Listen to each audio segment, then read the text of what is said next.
Hello and welcome to Palace Intrigue. I'm your host, Mark Francis.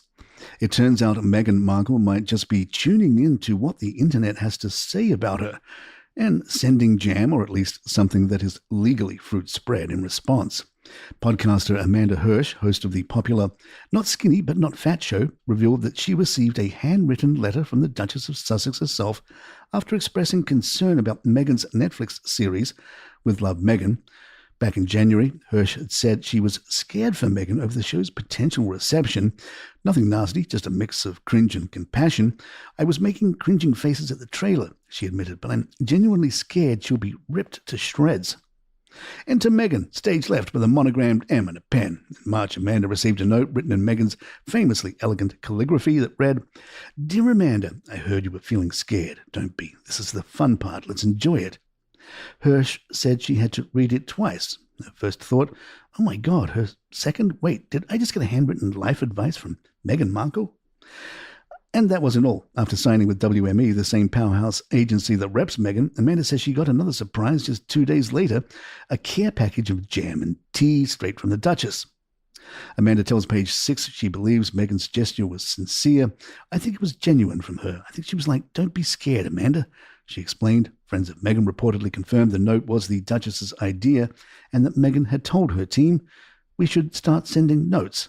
She's got good press out of it, Hirsch said.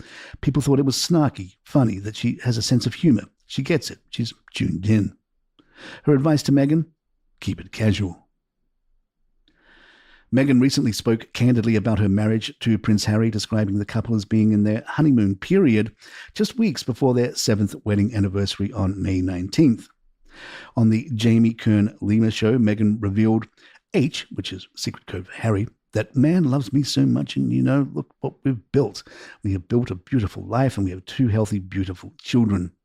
I always think about it when you get to the end of Super Mario Brothers, the final level, and what's the goal? It's to slay the dragons and save the princess. That's my husband. He is just out there and constantly doing whatever he can to make sure our family is safe and protected and that we are uplifted and still make time for date nights. However, a source told OK Magazine that some of Meghan's remarks surprised listeners. Meghan wants everyone to move on from the talk of divorce, but some of what she said wasn't particularly relatable, and that's probably why a lot of people were shocked. She and Harry love each other and would love to put an end to the speculation once and for all because it's hurtful and they've been through so much together. Meghan wants to tell everyone how close they are, and she speaks passionately because that's her personality, but it doesn't always land the way she wants it to. Harry is dealing with quite a few difficult things, so hearing her say they're in a honeymoon period was quite surprising. Meghan's words could well have the opposite effect of what she wanted. Some of it seemed pretty over the top, but other parts came across as quite flippant, especially her comparisons with a Super Mario game, but she's a very positive person and understandably doesn't like the negative rumors. In the same interview, Meghan spoke about her own sense of self and personal growth over the past year. I know that I'm a great friend, and I know the kind of mum I am, and I know the kind of human being I am, and I know how I show up, and I love being able to be that person with the people that I love. There have been so many major storylines lately that we didn't get to share this gem about Meghan from Claire Cohen in Vogue. It's like something out of one of my nightmares, an inbox over which you have no control and to which you have no access, steadily filling up with emails that you can't read, file, or delete. Scream for eternity. So spare a thought for Prince Archie, aged 5, and Princess Lilibet 3 in a podcast interview with her friend, beauty entrepreneur Jamie Kern-Lima. Meghan explained that she is putting together a time capsule for her children with Prince Harry, sending photographs and anecdotes daily to email addresses that she's created on their behalf so that they may enjoy them later on. They won't be able to open the inboxes until they're 16 or even 18, hopefully along with a trust fund, huh? Or as Meghan put it, here's everything and every moment that I wanted to tell you how much I love you and like how proud I am of you. She emails them most nights before bed because it doesn't have to be a heavy lift, which former members of her staff who claimed in The Hollywood Reporter that Meghan would fire off regular 5 a.m. emails might find all too familiar. Aside from how overwhelmed I now feel on behalf of 2 children under 6, I think of the heavy lifting they're going to have to do reading all those emails as teenagers when they'd rather be out with their friends. Meghan's latest project says so much about millennial parenting. Turns out it's not all that different whether you're in Montecito or Mile End. I thought it was such a great time capsule to create for them because I used to have scrapbooks and photo albums, but we're past that generation now. The Duchess continued on the podcast. There's that nostalgia again, trapping us in a parenting cycle of trying to give our digital kids an analog experience, except there's a huge difference between sticking a few pictures into a notebook and waking up on your 16th birthday to your mum giving you somewhere north of 4,000 emails to read. At least they won't have to reply to them all, I suppose. More pals in just a moment. A newly published study has cast fresh light on one of history's most infamous royal lineages, suggesting that the distinctive facial feature known as the Hapsburg jaw was in fact a product of extensive inbreeding. The Hapsburgs, who once ruled over the vast stretches of Europe, including the Spanish and Austrian empires, have long been recognized for their unusual jawlines, most notably seen in Charles II of Spain, whose protruding lower jaw became a symbol of dynastic decline. Now researchers have examined 66 historical portraits of the Hapsburgs and paired their visual analysis with genealogical data to assess whether these facial anomalies were a direct result of close familial intermarriage.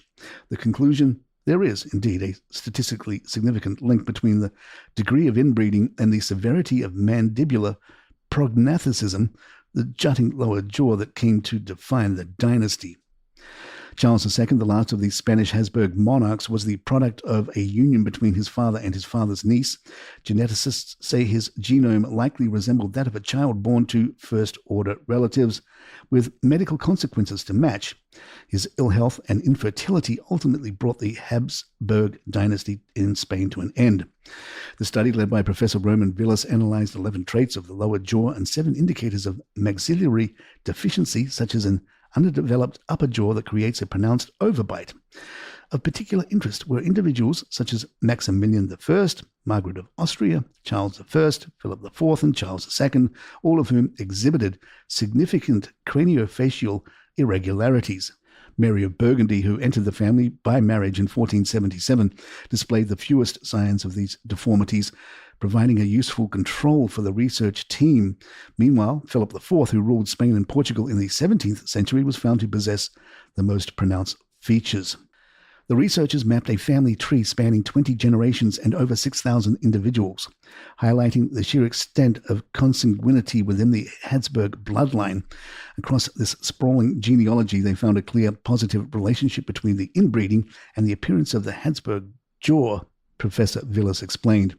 Notably, the study also explored the broader implications of inbreeding. While recessive genes often lie dormant in the general population, they can manifest in offspring when both parents carry matching copies, a risk dramatically heightened when those parents are closely related. This genetic mirroring, known as homozygosity, increases the likelihood of inherited diseases and physical abnormalities. Such patterns are not limited to the Habsburgs. The British royal family, too, has experienced the perilous consequences of intermarriage, with haemophilia often dubbed the royal disease, traced back to Queen Victoria and spread throughout various European royal houses. While the researchers acknowledge that some degree of uncertainty remains, particularly regarding the possibility of random genetic drift, they maintain that the inbreeding hypothesis is by far the most convincing explanation for the recurring facial structure. In an interview accompanying the findings, Professor Villas remarked that the Hapsburg dynasty offered a rare opportunity to study the long-term genetic effects of intermarriage with a closed population, describing the family, perhaps with more candor than they themselves would have liked, as a human laboratory. Though they once ruled with authority over much of Europe, the enduring legacy of the Habsburgs may lie less in their imperial might than in their cautionary tale written into their very bones. And there you have it. If you'd like to email us, our address is thepalaceintrigue@gmail.com. Please follow us at Spotify, Apple, or the app of your choice, and leave us a nice review if you're enjoying the show.